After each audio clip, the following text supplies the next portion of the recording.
温室里上百种仙人掌都是叶流园府的宝贝。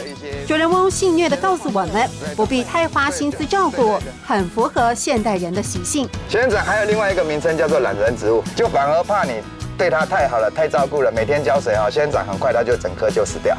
随顺恶劣环境，将叶片退化成针刺的仙人掌，好养好照顾，一度造成风行。可惜，就像所有的流行热潮，一阵子就退烧。很多人因为风水来买这个。对啊，因为他说很刺，可以去刺小人，又可以防辐射。这个其实可能是传说啦。在这里，南美洲、墨西哥、韩国、日本和荷兰的各式品种应有尽有。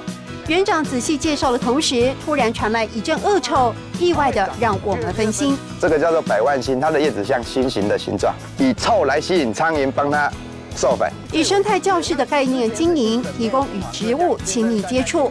户外的天然门帘也让人感到新奇，叫做珠帘藤，珠帘藤的门帘，天然的门帘，还有大片金针花开满花田，远离尘嚣，感受秋高气爽的惬意滋味。欢迎的客家话怎么说？欢迎叫做放秧。哦，这是海陆腔，对，我们不对？这是海陆腔。四线的话叫做逢娘，逢娘，逢娘。